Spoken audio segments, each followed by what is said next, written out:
morning, everyone. I might need to start using self-tanner, see if that works. See, I tried that in the early 2000s and it ended up being orange. So I never tried it again. But now when I'm seeing myself vlogging, like, wow, the reflection is way too real. Here I am with Joy. It's Joy's last days with us.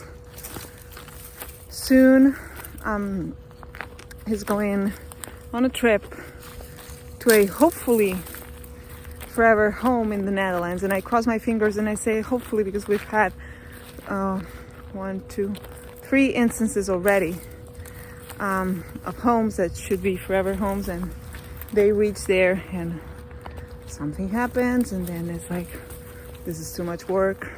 They don't say it this way, but it is a lot of work, and it's like, oh, I'd rather something easier. So they go to another home. I don't know if you remember Kayla, for instance. Well, she was deaf, I guess. That was way too much. But anywho, she's in a loving family now, so it's all good in the end. Hopefully he doesn't get changed and so much, because when there's a dog that it's easy to drive, as if you were driving a Tesla or something, you miss them, you go through all the same emotions, but you trust that it's gonna be easy to navigate through that little creature, and that he or she is gonna have a good life right away. But whenever you come some weird submarine piece of machinery like Mr. Joy, and you are handed no instructions, well, you have to figure out many things. And some people are willing to take the challenge, and some people are just, they feel overwhelmed and they just give up. And now Joy is eating some olives here, majorly relaxing and chilling. Listen, guys, the other day we got kicked out of the field next to this. It was interesting because that field it belongs to a friend of mine, actually, and they rented the house for some people to live. So far so good. Look at him, he's so comfortable. That means that he is, I mean, do I need to explain myself further how good he's having it? And so they have a dog in there, and we were walking around here, and Joy heard the dog bark, and so friendly as he is, he went to say hello. And a woman, you best believe, if this was the United States, she would have pointed us with a gun. She just exited the porch and she started screaming and shouting. I am a Pacific person, so I couldn't understand what was all this fuss about. And she was like, your dog stepped into my land. And I was like, oh my God, I'm sorry. He didn't touch a thing. We're living. And we were like 5 steps into her land. I mean, I don't know. I think people nowadays, right, Joy? I think people, not everyone, but I think that more and more people nowadays are being hyper-reactive. Like hyper-reactive dogs? Well, hyper-reactive people. Now, I do not condone or justify these actions. You always have to know better than that. But I can understand the mental and emotional exhaustion, because we're all going through that. And if someone's telling you that they're not going through that, well, they are just lying to your face. I think that it's been, over a year, and we are all just relax. Now he saw something, and we are all mentally and emotionally drained. And so what in other times before COVID we would be just okay and just whatever, now it affects us double or triple, and everything, the good things and the bad things, is like we are more raw with our emotions, kind of. And it's normal. We have been deprived of our very essence, if you will, the last vestiges of being human. Now he's playing with a bone he found. And that is, wow, where can I go that I don't look like a vampire? Here. So, as I was saying, by depriving us of human contact,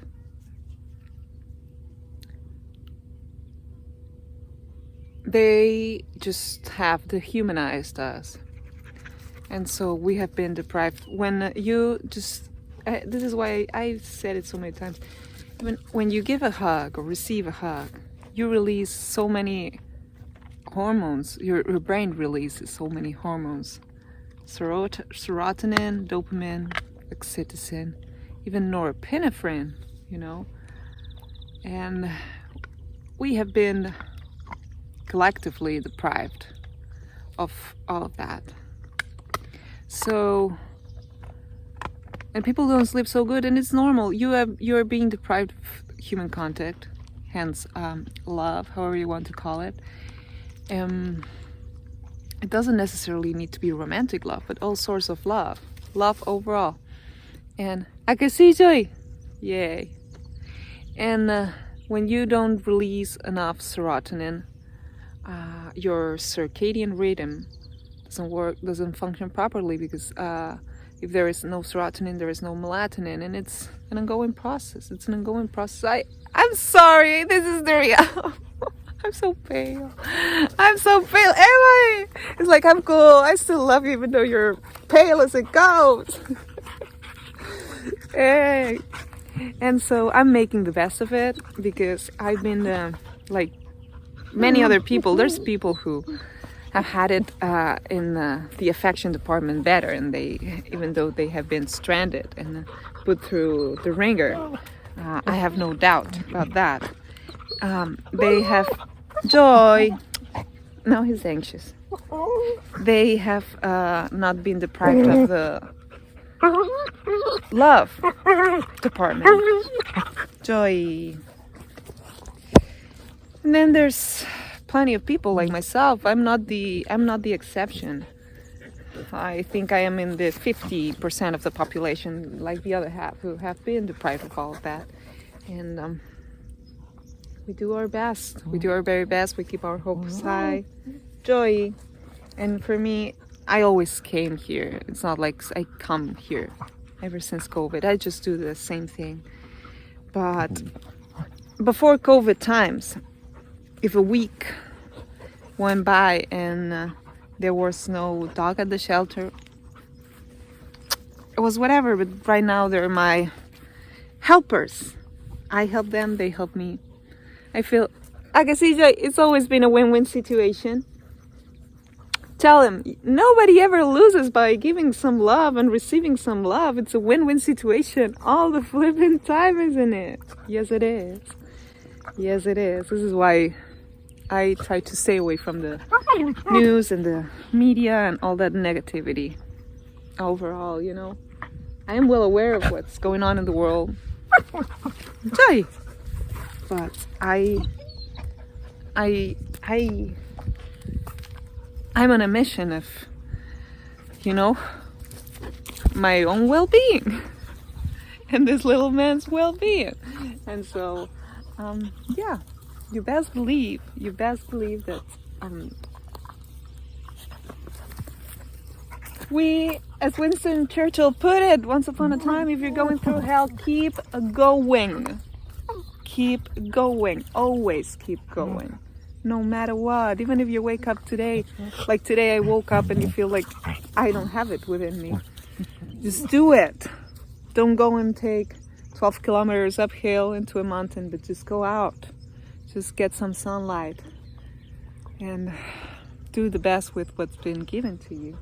Day in and day out. Day in. No. He got super hyper. So yeah, this is what we're doing here. And we're hanging out and we're bonding, because soon he's gonna be gone, and he's been a tough one. He's been a tough one, but he has so much potential. Anyway, I think that's enough for me to you. Like, we could go here and here, but you get the gist. This is the current situation. Woke up, just put this ugly mountain gear. I promise that I don't dress like this the rest of the day. Yeah, and we're hanging out. We'll maybe just lay here in a patch, in a patch, you know, in the sun and get some sun, and then we'll start the day and do it all over again. Even if you don't feel like it, do it all over again. Never give up, and always live up to the hope of a better outcome. And hopefully I get a better outcome, and when he leaves to go live abroad soon enough, I also hope for a better outcome for him. So always hope for the best. Always hope for the best. Do not give in to the darkness. Anyway, enough from me to you. This hair, you guys, this hair. This is what happens when you try to straighten your hair and your hair is curly and you roll out of bed. And all these flowers, they really pretty in bloom, but they play a trick on me. But yeah, we're chilling, we're seizing the day with joy. I want to create good memories with him. That's it. So, love you. See you.